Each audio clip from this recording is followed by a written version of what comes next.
Admit it. I've more than once burnt the midnight oil looking at Stormtrooper armor online and waffling over the purchase.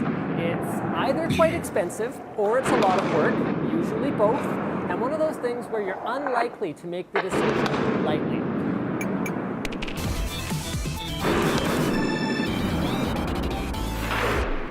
With its factory tuning and data center DNA, an Intel 730 series SSD is an amazing choice for gamers and performance enthusiasts. Personally, I couldn't justify it for cosplay since I really just don't get out that much, which means that the wearability of the armor was less of a concern for me than the collectability of it. But I'd also feel stupid for buying a full life-size kit of collectible armor that I can't actually wear. So in an ideal world, I would want both. And the place I always ended up at was originalstormtrooper.com, which is run by Andrew Ainsworth of Shepperton Design Studios. Yes, the makers of the Stormtrooper costumes, among other things, from Star Wars: A New Hope.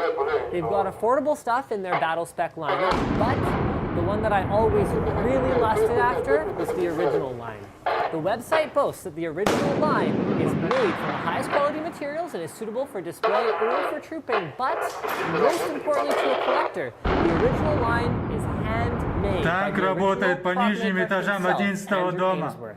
Oh, and they're signed too. So having spent a fair amount of time on their site, when those guys reached out to me out of the freaking blue and said, hey, we'll send you a full set of everything, armor, helmet, boots, blaster, and all you have to do is film a guide on how to put it on, I just about crapped my pants. Which is nothing compared to my reaction when it finally arrived, something we actually had the pleasure of capturing live.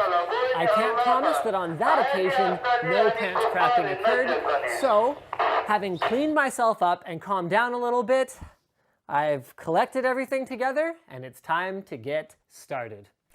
Now, I've unboxed a lot of really cool stuff in my day, but in spite of the DIY packaging, this was among my best unboxing experiences ever. The meticulous care that went into protecting each piece, the discovery of each signature as I went through the packaging, and even the manual itself was an experience. I mean, do you guys remember when manuals were one of the most fun things about getting a new video game?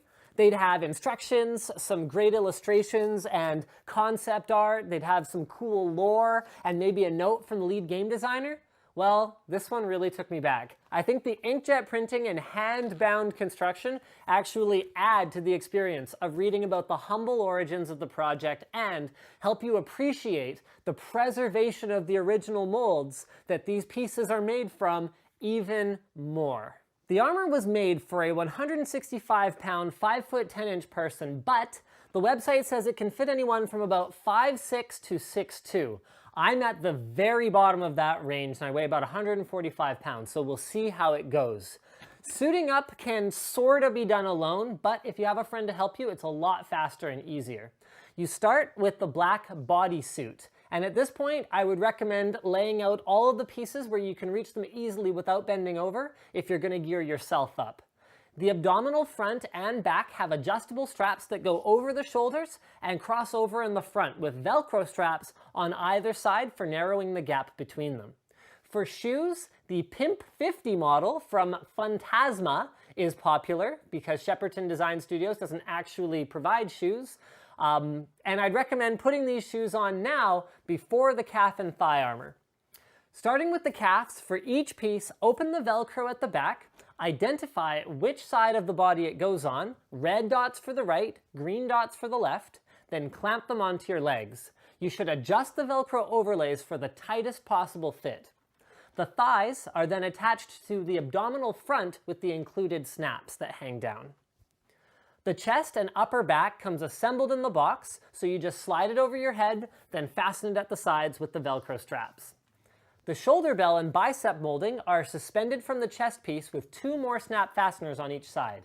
Again, you're going to want to make sure that you're watching the color coding or it's not going to fit together correctly.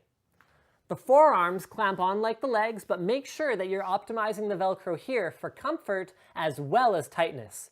The kit includes gloves, in my case rubber dishwashing ones, that have hand armor on the back, but I think I'll get some leather gloves to use for this instead in the long run, and the good news is that because they're just attached with Velcro, you can easily swap the armor pieces onto something else. The shoulder straps can now be adjusted to ensure that they overlap the front abdominal section well, and now it is time for the finishing touches. Wrap the belt around with the 2 hanging pieces down, then cover the overlap at the back by clipping on your thermal detonator canister. The finishing touches are the blaster and the helmet. The blaster is an authentic replica made in the same way as the Stormtrooper blasters from A New Hope. It uses castings from Sterling submachine gun parts, includes a power pack, and is personalized with a unique serial number. It's made from lightweight composite materials, so carrying your E11 around all day is no problem when you're not keeping it on the display stand that comes with the collector edition. The helmet is available in a few styles. I opted for the hero version, worn by the leading actors, that is handmade and detailed and comes signed by Andrew Ainsworth. But the other premium option, a signature regular trooper helmet that's actually cast from the original molds and also hand detailed, is a fine choice as well. There is a more value-oriented battle spec one that isn't handmade or signed,